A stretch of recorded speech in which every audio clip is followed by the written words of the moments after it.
Hello, and welcome to the third lecture on genetics in this unit. In the last lecture, we talked about the improved cost and accessibility of sequencing. So we went from needing billions of dollars to sequence a human genome, where now we can actually sequence a human genome under $1,000. And in fact, we're hoping that we can do this in $100. So $100 is around 8,000 rupees. And as of 2022, such as last year, hundreds of thousands of people have had their genome sequenced for research or medical applications. And genome scale data, so such as SNPs, or also called SNPs, which we will talk about later in this lecture, have been collected for tens of millions of people. So you can see that now the reach of sequencing and naturally the consequences of such technology really has changed the way human society might work. So we'll explore these ideas over the course of this lecture. So first of all, how easy is it to get your genome sequenced? So we talked about the Human Genome Project last time and discussed how the project was conducted. And we know that the Human Genome Project was conducted by taking blood samples from donors. But nowadays, all you really need to do, there are actually many private companies that send you a tube, and you can simply spit into that tube, and in a few weeks later, they send you back potential family trees, your ancestry. Do you have ancestors who come from completely different countries, say Portugal or Mexico or Africa? And they may even tell you about genetic predispositions to diseases. What else is possible? So, when a woman is expecting, prenatal genetic screening is possible, and you can detect chromosomal abnormalities. But there is also the possibility of detecting other kinds of genetic disorders. Sequencing has already been regularly put to use as a tool in cancer treatment to verify whether or not you have specific genetic predispositions to specific types of cancer, and treatments have also been tailored to specific kinds of genetic predispositions. In the clinic, genome editing using technology such as CRISPR is also about to change medicine. So, genome editing has not directly been, let's say, approved as of 2023 in most countries, but this might change very soon. And so, targeted gene editing could be a reality very soon for us. So, when you sequence a genome, how much data does your entire DNA actually hold? And how can we get a tangible feel for what this means? So, a single human cell, and note that we have millions of billions of cells in our body, right, carries the equivalent of 1.5 gigabytes of computer data. So that's about the size of a phone, right? Many sort of up-to-date phones contain that much data. And that's what a single human cell carries. So you can imagine that this is a whole lot of a whole lot of data that you have to sort of process once you get a genome sequenced. And relative to other organisms, the assumption that humans, being very complex, or whatever we think of as being complex, would have larger genomes is not actually true, right? So E. coli have, of course, only 5 megabases of in your genome, that's its genome size. And you can see that this increases progressively as shown on this slide from E. coli to the Drosophila, which is 175 megabase pairs. Humans jump to 3.1, but there are other organisms, such as the spruce tree and axolotls, that have an order of magnitude larger genome sizes. So it's not necessarily the case that a genome size corresponds to what we typically imagine as being complexity, right? Not only that, the genome size is really big, but the number of genes an organism actually has, so protein coding genes, is actually a lot lower than we initially expected. So we do have a lot of non-coding DNA as well in our genomes. So once you get these gigabytes of data, how do you really analyze it? And that's really the job of a bioinformatician. But what is really this field of bioinformatics, and what kinds of skills does a bioinformatician need? Well, it turns out that a bioinformatician actually does a whole lot of things, right? You need computer science because you need to be able to handle a lot of data. So you need to be able to code to be able to manipulate this data. You need engineering, you need mathematics because there's a lot of data. You need to be able to think about how to analyze it, how to make comparisons, and again, look at statistics. And of course, you need to understand the biology, right? So really, bioinformatics actually is a large field that is very sort of multidisciplinary. So biologist, the typical geneticist is no longer somebody who's working in a lab, say looking at fruit flies or looking at human cells under the microscope. Really, a geneticist could be doing any number of the things that are shown on the screen as well. So let's take an example. Let's try to look at an example of the kinds of things a bioinformatician might be looking at. So, one of the most important things in genetics is to try to study genetic variation, right? So how different are we from each other? How do we differ from each other?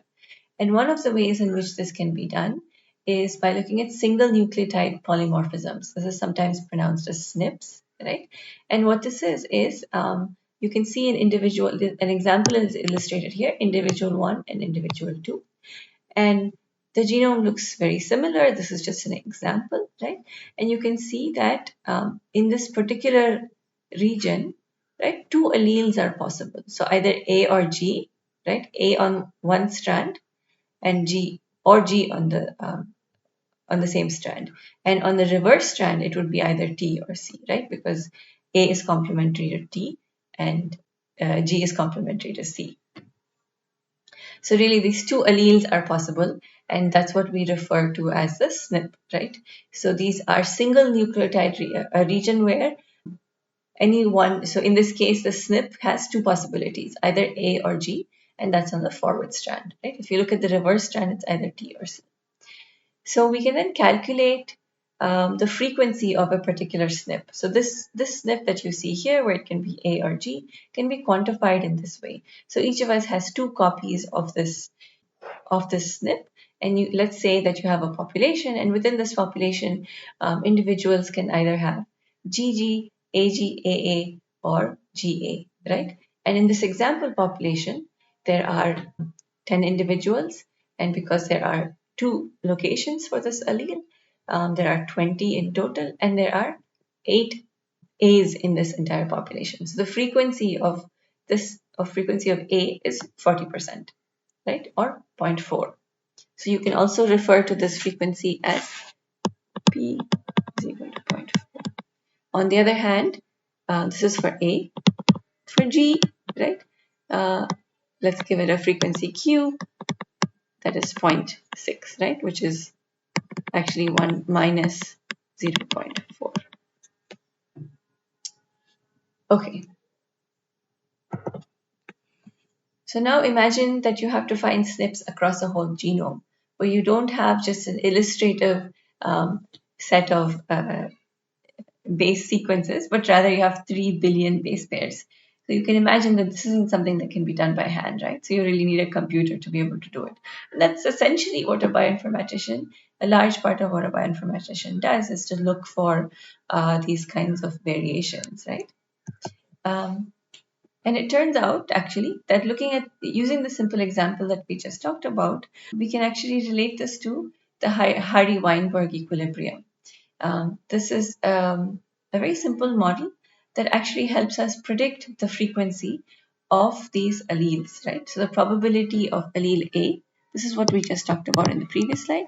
Suppose it's P, and the probability of allele G, suppose it's Q, right?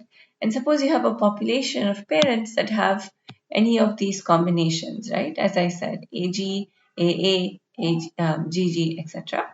And so between the two parents, right, the probability of the mother giving an A corresponds to P, the father giving an A also corresponds to P. And so the probability of this individual having the genotype AA is P into P, which is where you get the P squared from. Likewise, if we have the probability of the G allele, we represent it with a Q, right? For somebody to have the combination AG, either from mom and dad, where the mom donates the G and the dad donates the A, or vice versa. In each case, it is PQ, right? So this is P into Q and P into Q. And then the same logic applies to a kid obtaining, or a progeny obtaining GG as the genotype. It's Q squared, so it's Q into Q. Yeah. And so what the hardy-weinberg probability model tells you really is that it predicts the ratio of these genotypes, right, within a population. Yeah. And that is really the idea. So whenever you have a population and you're looking at SNPs that have two positions, you can predict, actually, given that parents actually, the choice of mate doesn't depend on this particular allele, you will get this probability distribution for the different alleles: P squared 2PQ for AG and Q squared for GG. So this kind of a model is probably the simplest to understand, but actually bioinformaticians use many such models to try to predict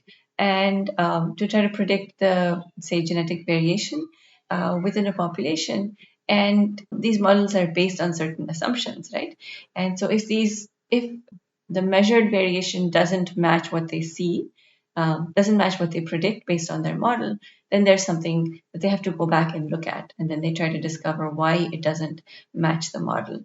So this is really the idea of taking data, trying to see if it matches a model, going back and verifying whether the data matches the model. If it doesn't, what do you do, etc. Right? So this is actually the kind of mathematical, theoretical approach that bioinformaticians might take.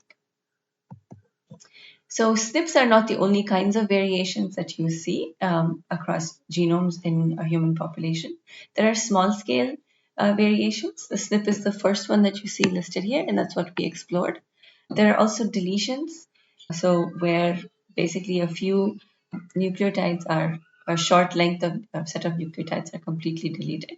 That's what's illustrated here. You might also see short tandem repeats, and individuals might have different lengths of these short tandem repeats. That's what STR stands for over here. Yeah. Then there are intermediate to large kinds of variations. So here you see, again, there are these tandem repeats that could be much longer. Large scale variations could be in the form of deletions, duplications, inversions. So in the case of inversions, you see that the nucleotides written in red are actually flipped. So they're inverted. And then you may also see complex structural variations where these arise from a combination of any of the small scale, intermediate, and large scale deletions that we talked about. So in order to be able to explore these kinds of variations, you really have to be able to explore and identify, I should say, these kinds of variations. You really need to be able to manipulate these long sets of data. Right? Okay. So another thing to think about it, what is the effect of these variations on function, right? All humans have more or less the same set of genes, but suppose there is a deletion in an individual's gene, right? Once you identify that this deletion exists, right, and it is different from the rest of the population, you can try to look at what is the phenotypical effect, right, of this deletion. So suppose this deletion occurred within a protein coding area within the genome, right? Then you can look at whether that corresponding protein is functional or not. And what is then is there, let's say, the emergence of a disease in that individual? And can you correlate this deletion back to that disease, right? It could also be let's say, you could also have duplications or inversions in non-coding regions, right? And so we've had a lecture on non-coding RNA, and you know that non-coding RNA have all kinds of regulatory functions, right? And so is this non-coding RNA still able to carry out its function in regulating gene expression? And if not, what are the consequences? And so on. So you can try to correlate changes or let's say variations in DNA to function, right? It could be both in the form of protein, but also as RNA itself. All right. So the other thing that having access to the kinds of variations that you see allows you to do is also study evolution, right? So this is a phylogenetic tree. A phylogenetic tree is basically a method through which we can look at the evolutionary trajectory of different organisms. And what this means is, if you look at this specific phylogenetic tree, you can see that at some point, right, there was a divergence at this. So you can look at from left to right as sort of time, right? There was divergence where orangutans started to evolve, and this divergence then led to the sort of, let's say, precursors of gorillas, bonobos, chimpanzees, and humans, right? And humans diverged from chimpanzees and bonobos 5 to 7 million years ago, right? So, on the slide where it says humans are closely related to chimpanzees and bonobos, what this really means is that we have the least amount of variation in our genomes when we compare the human genome to chimpanzees and bonobos as compared to as compared to gorillas or orangutans, right? So we are the least related to orangutans among the great apes. So not only can we look at our sort of evolutionary trajectories across the animal kingdom, the great apes specifically, we can also look at archaic humans, right? So there were, of course, other species of humans around before the current age, before modern humans. So two examples are Neanderthals and Denisovans. So you can see here in this map, right?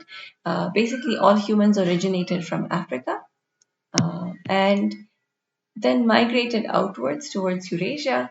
And you can see that the Neanderthals, right? You can see the circles, you can see their paths, right? Basically their geographical distributions. And then the Neanderthals, you can see in the, the Denisovans, you can see within the triangles. So how do we make, how do we make a map of this sort?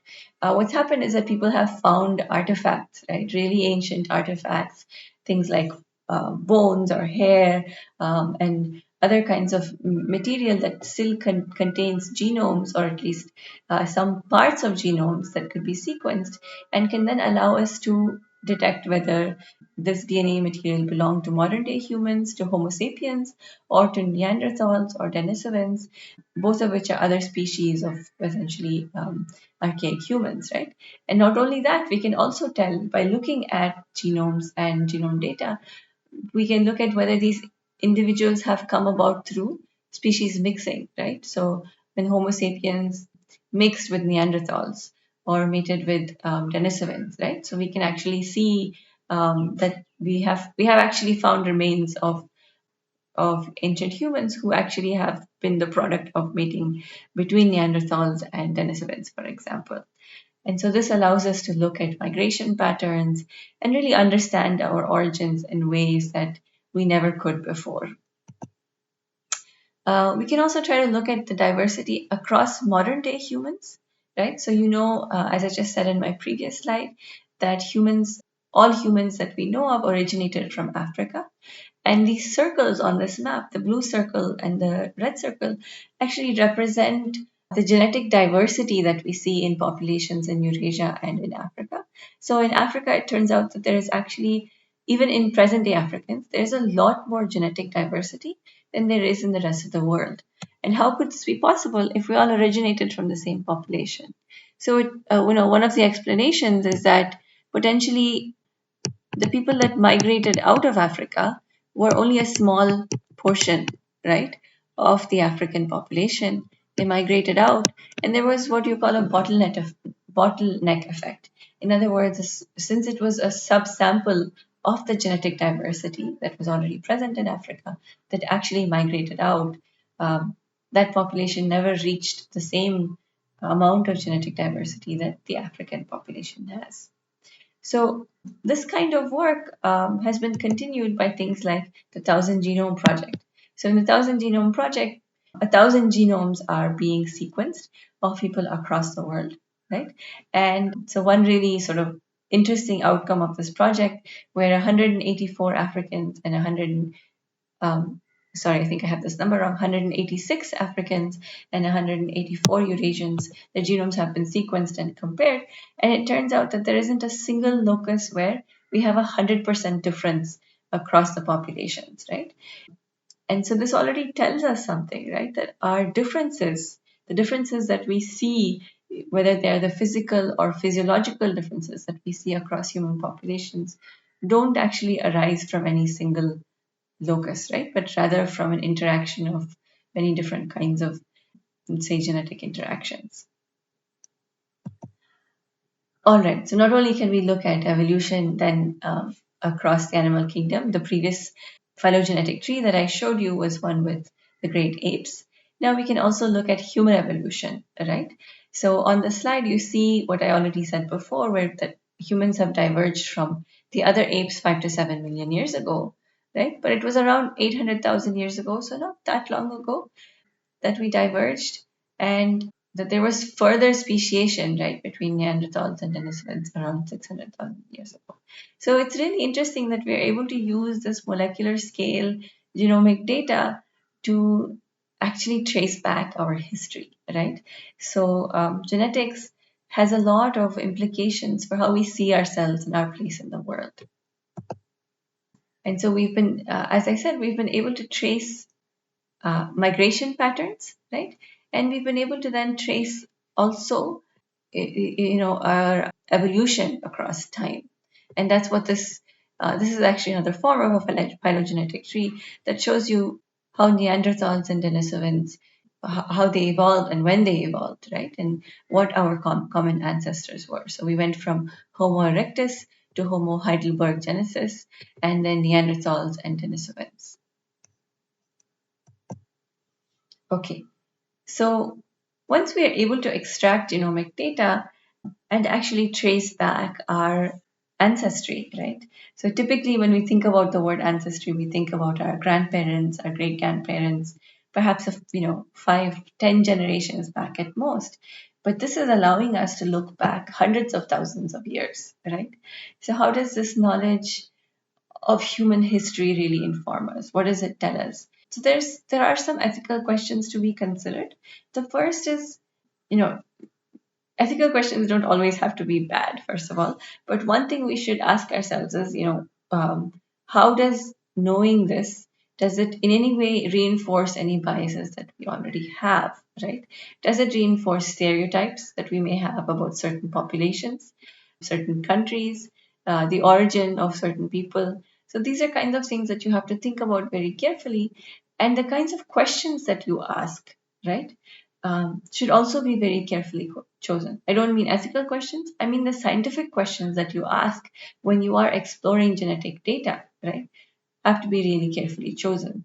Because if you ask questions that may lead to further bias in a society, or that may lead to a certain group of people being stereotyped in some way, right? So this may lead to really dramatically different societal structures as well.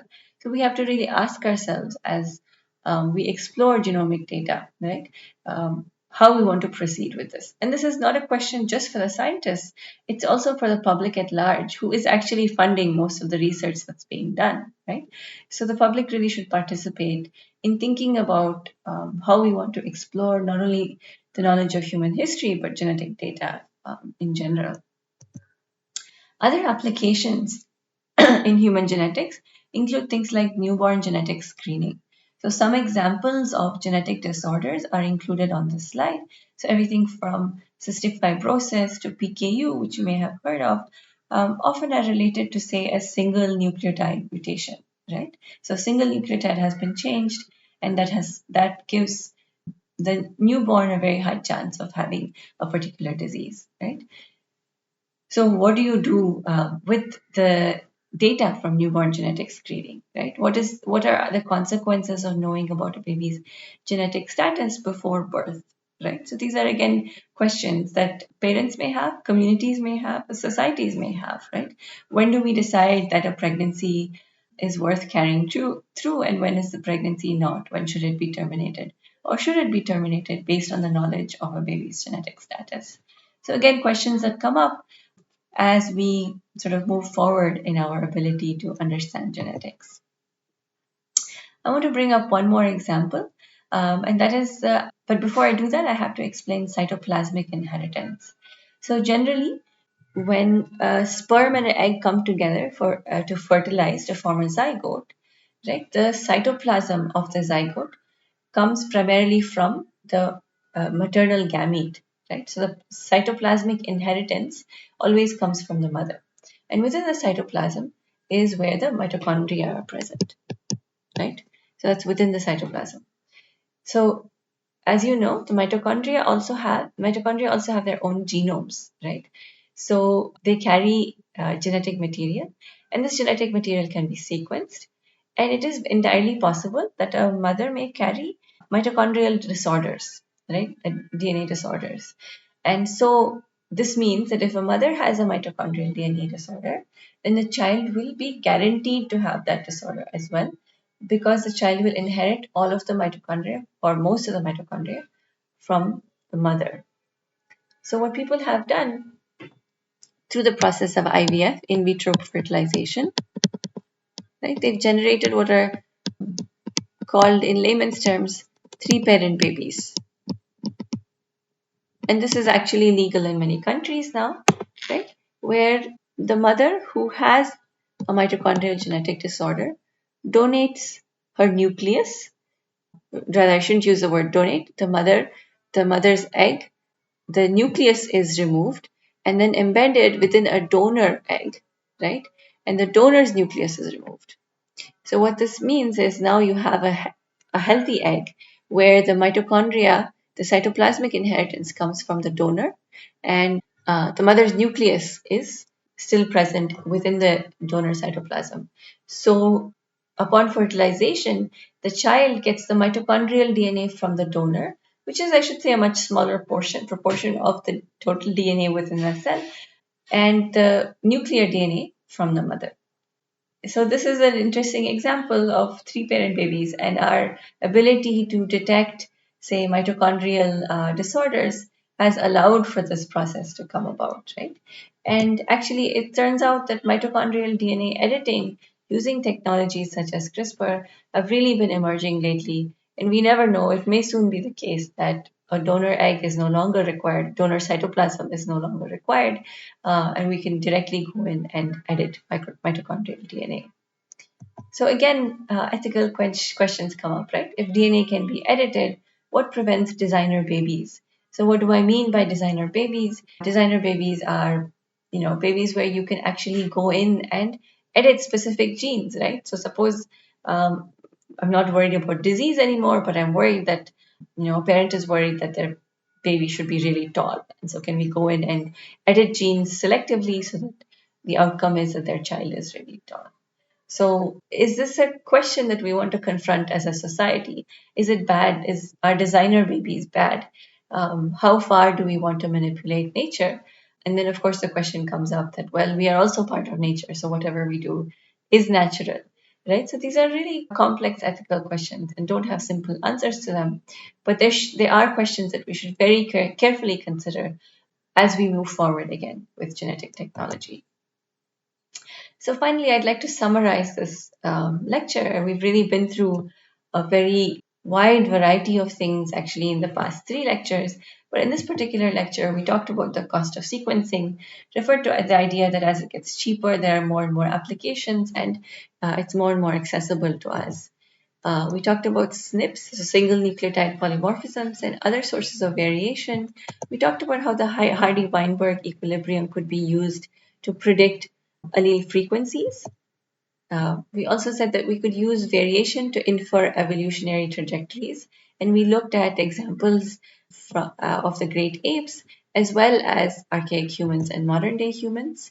We looked at early human geographical distributions, and we said that we were able to do this because of our ability to extract DNA from ancient artifacts, archaeological remains, actually.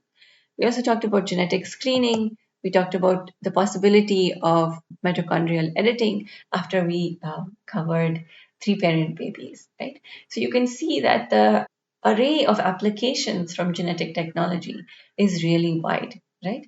So a few things that I'd like to I'd like you to take away from this set of lectures is one, the idea of sequencing, how much more accessible it is becoming, and so that there are really very large scale sort of applications and societal implications for us.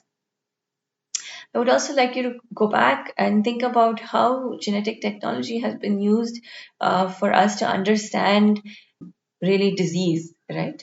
So we very briefly touched on that in the last few lectures, but we will discuss that in a lot more detail in the next lecture, where we will talk about specifically how mutations can lead to epilepsy, an example of a disorder that affects many people within the population, human population.